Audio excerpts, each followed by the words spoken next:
직장 생활 중인 평범한 유부녀예요. 저희 부부는 첫 결혼 기념일을 앞두고 있어요. 연애 때처럼 여전히 다정한 남편 덕분에 우리 부부는 연애 시절 분위기로 살고 있죠. 저희 남편은 구급대원이에요. 처음엔 옷에 묻혀온 핏자국에 놀라곤 했는데요.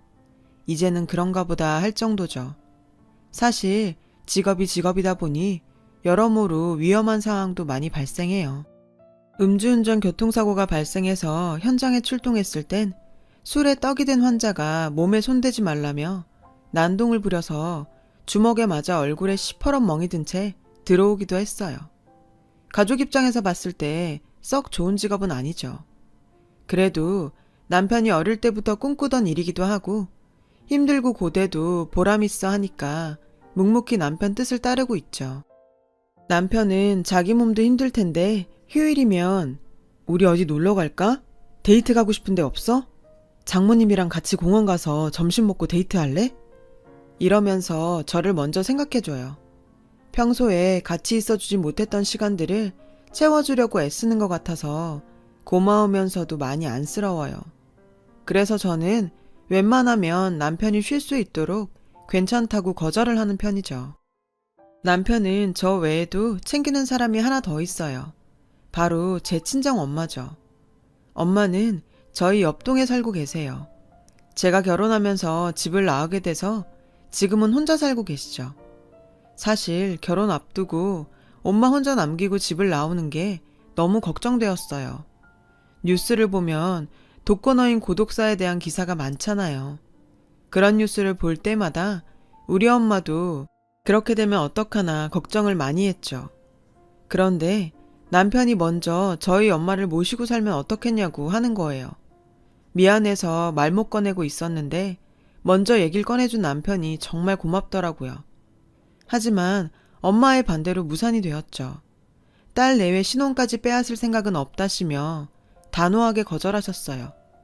그래서 친정 근처에 신혼집을 마련하는 선에서 타협을 했죠. 그래도 저는 걱정이 됐어요. 근처라고는 해도 혼자 지내는 건 마찬가지잖아요. 이런 제 마음을 어떻게 알았는지 남편은 적적해하실 엄마를 위해 말티즈를 선물로 사드렸어요. 처음엔 강아지를 보시고는 잘 키울 수 있을까 걱정하던 엄마는 이젠 딸처럼 금이야 오기야 키우고 계세요.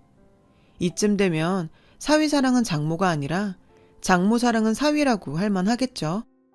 사실 저와 엄마는 아주 각별한 사이예요. 운 없게도 아름답지 않은 가정사를 겪고 자란 덕분이죠. 엄마와 제가 같이 산 세월은 한 4, 5년 정도 되는 것 같아요. 저는 꽤 풍족한 집에서 외동딸로 태어났어요. 아빠는 할아버지 회사에서 일을 하셨죠. 대표 아들이라서 비교적 젊은 나이임에도 높은 직책을 맡고 계셨고요. 엄마는 결혼하고 1년 뒤 저를 낳았어요. 결혼 전 식당에서 조리사로 일을 하던 엄마는 결혼하고 바로 일을 그만두셨고 이후로는 살림과 육아에 힘쓰며 전업주부로 살게 되었죠. 제가 저희 집안의 첫 아이다 보니 저는 가족들의 사랑을 넘치게 받고 자랄 수 있었어요. 부모님뿐만 아니라 할아버지, 할머니도 첫 손녀인 저를 무척이나 아껴주셨거든요. 그러던 어느 날 엄마가 떠나버렸어요.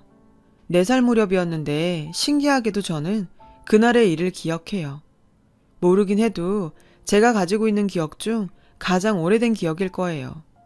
그날은 여느 날과 마찬가지로 집에서 엄마와 시간을 보내고 있었어요. 다른 게 있다면 엄마의 옷차림이었죠. 평소와 달리 엄마는 외출복 차림으로 식탁 앞에 앉아 있었어요. 엄마는 제게 아침을 먹인 뒤 데리고 나갔죠. 그리고는 대문 밖에 대기해 있던 아빠 차에 올랐어요. 아빠는 운전석에 앉아 있었고 엄마는 절 아는 채 보조석에 앉았어요. 우리 가족을 실은 차는 어딘가를 향해 한참을 달렸어요. 그러다 도착을 했는데 지금 생각해보니 버스터미널이었던 것 같아요. 그곳에서 엄마는 저를 꼭 끌어안고는 말없이 한참을 그러고 있었어요. 엄마 몸이 이상하게 떨리고 있었죠. 나중에 크고 나서야 그때 엄마가 울고 있었다는 걸 알았어요. 희수야, 엄마는 우리 희수를 사랑해. 그러니까 엄마 잊으면 안 돼. 알았지? 그러자 옆에 있던 아빠가 애한테 그런 소리를 뭐하러 하냐며 기억해서 좋을 거 없다고 퉁명스레 말했어요. 엄마는 저를 떼어놓고는 뒷좌석에서 큰 캐리어를 꺼내 도망치듯 가버렸어요. 울면서 엄마를 부르는 저를 뒤로하고 엄마는 그렇게 버스터미널 안으로 사라졌죠. 아빠는 울다 지친 제 몸 위로 안전벨트를 다시 채워주고는 차를 몰아 집으로 돌아왔어요. 그리고 다음날 아침 잠에서 깬 저를 반긴 건 엄마가 아닌 낯선 여자였어요. 예쁘게 화장을 한 여자는 엄마보다 훨씬 어려 보였어요. 아빠는 뭐가 좋은지 웃고 있었어요. 희수야, 인사해. 오늘부터 우리 희수 엄마가 되실 분이야. 엄마라고 해봐. 저는 우리 엄마가 아니라고 울먹였고 아빠는 그런 저를 잡고 단호히 말했죠. 이제는 이 아줌마가 희수 엄마야. 그러니까 엄마라고 부르고 말도 잘 들어야 해. 알았어? 그 말에 저는 울음을 터뜨렸어요. 하지만 아빠는 저를 달래주지 않았죠. 그렇게 새엄마와의 생활이 시작됐어요. 새엄마는 나름 엄마 노릇을 한다고 노력했지만 아이를 키워본 적이 없어서 모든 게 서툴었어요. 아빠가 도우미 아줌마를 고용해주고 나서야 상황이 조금 나아졌죠. 엄마를 찾으며 많이 보챘던 저는 시간이 지나자 이런 상황이 적응이 되었고 언제부턴가 새엄마를 엄마라고 부르게 되었어요. 5살부터 유치원도 다니며 친엄마를 잊기 시작했어요. 제가 7살이 되던 해에 새엄마가 임신을 했고 초등학교 들어가던 해에 동생을 낳았어요. 동생은 남동생이었어요. 아빠랑 할머니가 아들이 나왔다고 많이 좋아하셨습니다. 그런데 굴러 들어온 돌이 박힌 돌을 뺀다고 동생이 태어나고부터 저를 대하는 새엄마의 태도가 미묘하게 달라지기 시작하더군요. 정확히 말하면 동생의 첫 돌 이후예요.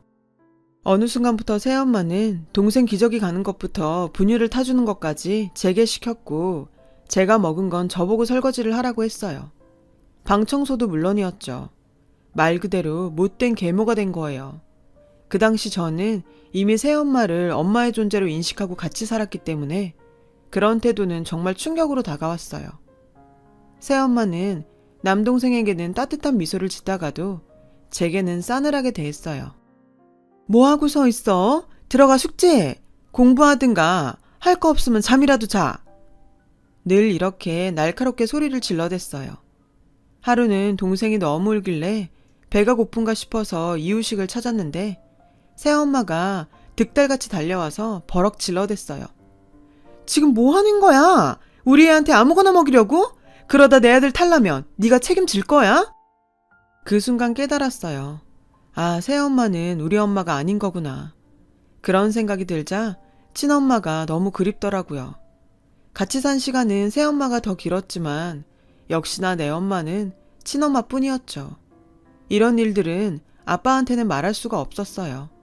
아빠는 회사 일로 바쁜 데다 무엇보다 새엄마는 아빠 앞에서만큼은 제게 천사 같은 엄마로 변했거든요.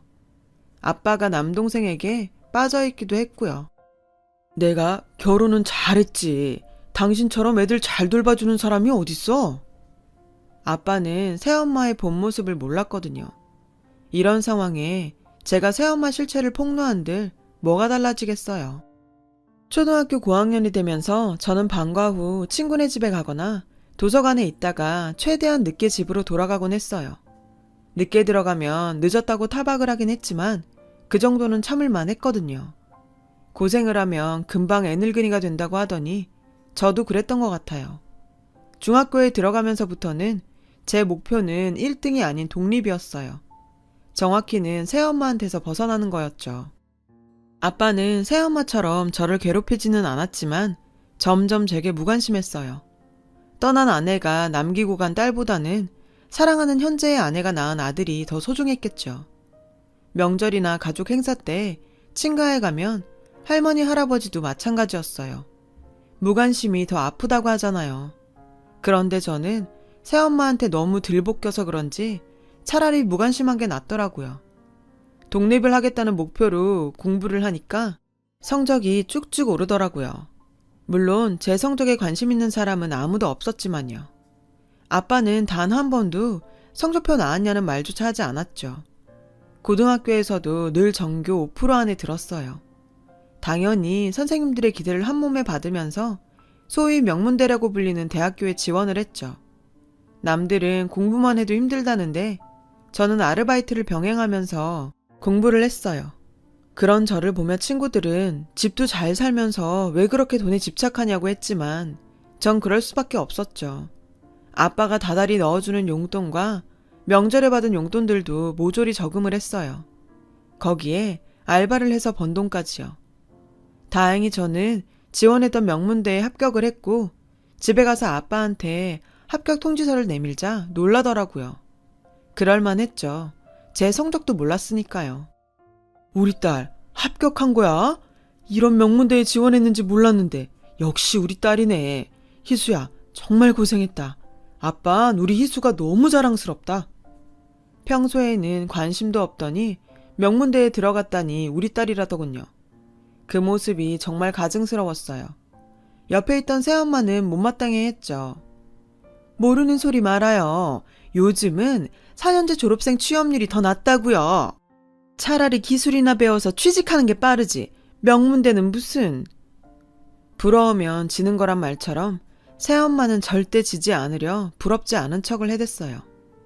아빠, 저 기숙사 신청했어요. 안 되면 자취라도 할 생각이에요. 그래? 그런 거라면 걱정 마. 딸이 공부한다는데 이 아빠가 그 정도 못 해주겠니? 얼마든 말만 해. 아빠는 신이 나서 뭐든 다 해줄 것 같았어요. 기숙사 추첨해서 떨어진 저는 대학가 원룸에서 자취를 시작했어요. 학교가 본가랑 거리가 있다 보니 보기 싫은 인간들도 안 봐도 돼서 좋더라고요. 공부나 시험 핑계로 집에 안 가도 되니 제게는 이보다 좋을 수가 없었죠. 학교 생활은 꽤 즐거웠어요. 2학년 무렵 친구한테 소개받은 남자와 연애도 시작했고요. 그 사람이 바로 지금의 제 남편이에요. 남편은 동기 친오빠의 친구였어요. 저보다 연상이고 당시 막 구급대원이 된 사회초년생이었죠. 주변에 의지할 사람이 없었던 저는 남자친구에게 많이 의지했어요. 든든한 오빠 같았거든요. 사귄 지 2년쯤 되던 어느 날이었어요. 남자친구 퇴근에 맞춰서 남자친구 일터로 가고 있었는데 문자가 왔어요. 남자친구가 보낸 문자였죠. 급한 일이 생겨서 그러는데 조금 기다려줄 수 있어? 저는 그러겠다고 하고 근처 카페에 있겠다고 했어요. 카페에 앉아 남자친구를 기다리는데 맞은편 빵집에서 남자친구가 나오는 게 보이더라고요. 손에 큰 케이크를 들고 있었죠. 남자친구는 통화를 하며 어딘가로 가더군요. 통화하는 내내 환하게 웃는 게 누가 봐도 의심스러운 상황이었어요. 그 모습을 본 순간 심박수가 빨라졌어요. 그리곤 본능적으로 카페에서 나와 남자친구 뒤를 밟기 시작했어요. 들키지 않으려고 나름 조심하며 뒤를 쫓았어요. 한참을 따라가 보니 슬슬 다리가 아프더라고요. 그렇게 얼마나 갔을까? 둘러보니 낯선 동네에 들어와 있었어요. 혼자 사는 노인들이 많이 사는 쪽방 밀집 지역인 것 같았어요. 주변 집들이 대부분 20년 이상 된 낡은 빌라였죠. 그 순간 남자친구가 어느 빌라로 들어가는 게 보였어요. 저는 조심스럽게 빌라로 들어가 계단 벽에 붙어 귀를 쫑긋 세웠어요. 초인종 소리가 들리고 현관문 여는 소리가 들리더라고요. 어머, 케이크네? 뭘 이런 걸 다 사왔어? 희미하게 여자 목소리가 들렸어요. 뒤이어 남자친구 목소리도 들렸죠. 생일인데 당연히 케이크는 먹어야죠. 제 몸이 부들부들 떨리기 시작했어요. 지난 2년 동안 이 남자를 의지하고 살았던 제가 바보처럼 느껴지더라고요. 그렇게 믿었는데 돌아온 건 배신이라니. 치밀어 오르는 분노를 참기 힘들었어요. 다리에 힘이 빠져 몸을 움직일 수도 없어서 그대로 계단에 주저앉았어요. 이제 어떡하지? 라는 물음만 머릿속을 가득 채웠죠. 나도 모르게 눈물이 흘러내렸어요. 그렇게 한참을 넋을 놓고 앉아있는데 뒤에서 저를 부르는 목소리가 들렸어요. 돌아보니 남자친구였어요. 남자친구는 저를 보고는 당황한 기색을 감추지 못했어요. 우왕좌왕하는 게 바람피다 걸린 유부남 그 자체였어요. 왜 벌써 나와? 더 이따 나오지 그랬어? 그래도 나랑 약속은 지키라고 했나 봐. 제 날카로운 질문에 남자친구는 그제야 상황을 파악한 것 같았어요. 희수야, 아니야. 오빠 말 좀 들어봐. 제 팔을 잡으려는 남자친구의 손을 저는 매몰차게 뿌리쳤어요. 다 설명할게. 제발 내 얘기 좀 들어봐. 그 순간 뒤에서 누군가가 나왔어요. 준석군, 지갑 놓고 갔어요. 지갑. 그 소리에 저는 고개를 들었고 제 시선이 닿은 계단 위쪽에는 여자분이 서 계셨어요. 그런데 제가 상상했던 그런 여자는 아니었어요.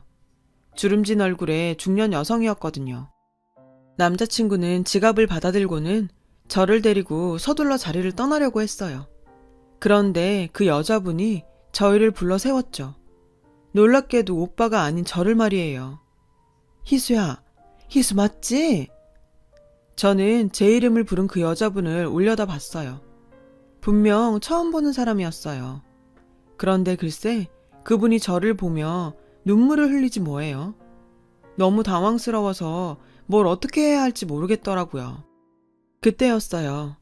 희수야, 엄마야. 엄마 기억 안 나? 황당했어요. 엄마라니. 그게 무슨 자다가 봉창 두드리는 소리래요. 기가 막혀서 헛웃음이 다 나오더라고요. 그분은 급히 집 안으로 들어가더니 무언가를 들고 나왔어요. 그리고는 제게 보여주었죠. 그건 4살 무렵의 제 사진이었어요. 엄마와 헤어지기 전에 화단에 앉아 찍었던 사진이었죠. 어떻게 제 사진을 가지고 계세요? 엄마라니까. 내가 네 엄마라고. 그제야 저는 오래된 그날의 기억을 떠올렸어요. 엄마가 떠나던 그날의 기억이요. 나를 끌어안고 엄마를 잊지 말라고 말했던 그 순간을 떠올렸어요. 정말 엄마야? 진짜 내 엄마야? 엄마는 울면서 고개를 끄덕였어요. 그렇게 그리워했던 엄마를 마주하자 나도 모르게 화가 났어요. 어디까지나 엄마는 날 버렸으니까요. 저는 그대로 자리를 떠나려고 했어요. 그런 저를 남자친구가 가로막았죠. 어떻게 된 일인지 설명은 들어봐야지. 아무래도 착각하시는 것 같은데 오해는 풀어야 할 거 아냐. 제 가정사를 모르고 있던 남자친구는 이 상황이 그저 오해에서 빚어진 거라고 생각하는 것 같았어요. 저는 낮게 한숨을 쉬고는 그간의 일을 얘기해 주었어요. 사실 남자친구에게는 해주고 싶지 않은 이야기였지만요. 이제 알겠지? 내가 그렇게 힘들게 살았어. 오빠, 그러니까 나 여기서 그냥 가도 뭐라고 할 사람 아무도 없어. 제 얘기가 끝나자 엄마는 눈물을 그치고 고개를 번쩍 들었어요. 정말 그 여자가 너한테 그런 짓을 했어? 네 아빠는 쥐뿔도 관심 없었고? 제게 다그치듯 묻더군요. 제가 고개를 끄덕이자 엄마는 못돼 처먹은 인간 같으니라고. 이럴 줄 알았으면 엄마가 널 데리고 나오는 건데 라고 말하며 울먹였어요. 무슨 소리야? 그럼 내가 엄마랑 같이 살 수도 있었다는 거야? 엄마는 고개를 끄덕였어요. 다 얘기해 줄게. 일단 집으로 들어가자. 남자친구가 저를 잡아 끌었어요. 저도 못 이기는 척 집 안으로 들어갔죠. 방 2개짜리 작은 집이었어요. 자리에 앉자 엄마는 제가 모르던 지난날의 이야기를 들려주었어요. 이혼을 하게 된 이유와 과정을요. 네 아빠랑 그 여자의 외도 사실을 알게 된 건 내가 네 아빠 회사에 도시락을 가져다 주러 갔을 때였어. 너무 웃긴 게 직원들도 다 알고 있더라. 네 아빤 부끄러움도 모르는 사람이었어. 회사 내에서 지위가 있으니 대놓고 뭐라는 사람도 없었고 말이야. 회사 사람들이 나를 보던 그 치근한 눈빛들이 아직도 기억나. 비록 내가 고아에 가진 것도 없었지만 자존심은 있어서 네 아빠한테 이혼을 요구했어. 기다렸다는 듯이 그러자고 하더라. 대신 넌 못 준다면서. 내가 바람난 아빠 밑에서 내 딸을 살게 할 수는 없다고 하니까 그러더라. 이혼하면 무슨 능력으로 애를 키우고 가르칠 거냐고 하는데 그 말에 흔들렸어. 양육권만 넘기면 널 평생 공주처럼 키울 거라고 그러더라. 널 위해서라도 그러는 편이 낫겠다 싶었어. 그런데 그게 다 계략이었어. 회사 이미지 때문에 자기가 양육권을 가져가야 했던 것 같아. 나는 그것도 모르고 엄마로서 네가 경제적으로 풍족한 집안에서 자라는 게 좋다고 판단했던 거고. 그래서 그렇게 떠난 거야. 이혼한 뒤 엄마는 여기저기를 떠돌며 닥치는 대로 일을 하며 살다가 지금은 이곳에서 동네 상가 청소를 하고 있다고 했어요. 전 지금까지 저만 힘들게 살았다고 생각했는데 엄마가 살아온 그간의 삶은 너무도 비참했어요. 얘기를 듣고 나니 엄마가 너무 가여워서 그대로 엄마를 끌어안고 엉엉 울었어요. 엄마도 같이 우셨죠. 그동안 엄마와 내 인생을 갈갈이 찢어놓은 아빠와 그 상간녀를 도저히 용서할 수 없었어요. 엄마, 내가 미안해. 난 엄마가 엄마 행복 찾아서 날 버렸다고 생각했어. 처음엔 엄마가 그리웠다가 언제부턴가는 믿고 원망스러웠어. 엄마가 힘들게 산 것도 모르고. 엄마는 오히려 엄마 없이도 훌륭하게 잘 자라줘서 고맙다고 했어요. 희수가 잘 자라서 대학도 들어가고 준석군같이 좋은 사람 만나서 엄마는 너무 행복해. 내 생명의 은인이 내 딸 남자친구라니. 어쩜 이런 인연이 있니? 남자친구는 제게 엄마와의 인연을 얘기해 주었어요. 아주머니는 내가 첫 출동 나갔다가 만난 환자셨어. 상가 건물에서 과로로 쓰러지셨거든. 그 후로도 마음에 걸려서 가끔 들여다보고 병원도 같이 다녀드리다 보니 이모 조카처럼 지내게 된 거지. 암으로 돌아가신 엄마 생각도 나고. 그날 저는 엄마 집에서 생일 케이크에 초도 켜고 같이 저녁도 먹었어요. 그리고 정말 오랜만에 엄마 품에 안겨 잠들 수 있었어요. 엄마 품은 정말 따뜻했어요. 다음날 저는 남자친구를 뒤에 달고 본가로 갔어요. 목적은 하나였죠. 우리 모녀를 생이별시킨 장본인과 인연을 끊는 거였죠. 집에 가보니 마침 새 식구가 다 있더군요. 새엄마를 보자 그동안 참았던 울분이 쌍욕으로 터져나왔어요. 살면서 단 한 번도 해본 적 없는 험한 욕들을 상간녀 얼굴에 대고 퍼부었어요. 그 욕을 들은 아빠는 제게 소리치더군요. 너 지금 엄마한테 뭐 하는 짓이야? 내가 널 그렇게 가르쳤냐? 아빠가 나한테 뭘 가르쳐줬는데? 가정 있는 남자가 상간녀랑 붙어먹고 조강지쳐 버리는 거? 아니면 유책 배우자 주제에 자식을 빌미로 위자료 한 푼 안 주고 와이프 내쫓는 거? 그것도 아니면 상간녀한테 자기 딸이 구박받는 거 보고 모른 척하는 거. 도대체 뭘 나한테 가르쳤는데? 이 여자가 욕먹는 건 그렇게 참기 힘들고 딸한테 무관심한 건 쉬웠구나. 하긴 그러니 인생을 그따위로 살았겠지. 나 엄마 만났어. 아빠가 무슨 말로 엄마 속이고 내쫓았는지 다 들었다고. 희수야, 아빠 말 좀 들어봐. 듣긴 뭘 들어. 내가 더 들을 게 있어? 저 상간녀랑 저 여자 아들 때문에 내 어린 시절이고 학창시절이고 내내 이 집에서 나갈 생각만 하면서 살았어. 알아? 그때 방에서 남동생이 나왔어요. 상간녀는 얼른 남동생을 내보냈어요. 애가 듣는데 무슨 말을 그렇게 해. 그리고 네 엄마가 능력이 없어 남자 뺏긴 걸 나더러 어쩌라고. 왜? 당신 과거 애한테 들킬까봐 겁나? 그러게 인생 똑바로 살지 왜 그렇게 해프고 더럽게 살았대? 쪽팔리게. 근데 어쩌나? 나 당신이 살아있는 동안 이 얘기 주구장창 하고 다닐 건데? 당신 아들 졸업식장에 가서도 하고 당신 아들 첫 출근 날 회사에서도 하고 당신 아들 결혼식장에 가서도 할 거라고. 당신이랑 당신 아들 고개 못 들고 살게 할 거야. 그러니까 입 닥치고 살아. 새엄마는 얼굴이 하얗게 질려서는 더 이상 아무 말도 못했어요. 그때였죠. 지금껏 잠자코 있던 남자친구가 아빠한테 다가가 인사를 했어요. 그리고는 처음 뵙는 자리가 이런 자리라 유감입니다만 이렇게 마지막으로 뵙는 자리인 것 같아 그냥 얘기하겠습니다. 희수 졸업하면 결혼할 생각입니다. 희수 어머니도 모시고 살 생각이고요. 저는 다른 건 몰라도 우리 희수 눈에서 눈물 빼는 인간들은 절대 용서 못합니다. 그래서 두 분께는 예의를 갖출 필요가 없을 것 같네요. 앞으로 다시는 희수 보고 살 생각 마세요. 결혼식에도 오실 생각 마시고요. 저는 남자친구와 함께 그 집을 나왔어요. 이후 살던 집을 정리해 엄마 집으로 들어갔어요. 그리고 변호사를 선임해서 아빠로부터 엄마가 받아야 할 몫에 위자료도 받아냈죠. 아들 결혼식장까지 찾아가겠다는 말에 겁을 먹은 새엄마가 원하는 대로 다 주라고 했다나 봐요. 인생은 더럽게 살았어도 자기 자식 걱정은 됐던 모양이더라고요. 대학을 졸업하고 저는 취직을 하게 되었고 얼마 뒤 남자친구와 결혼을 했어요. 그리고 벌써 결혼 1주년이 되어가네요. 시간이 쏜살처럼 빠르다고 하더니 요즘 특히나 실감을 하게 돼요.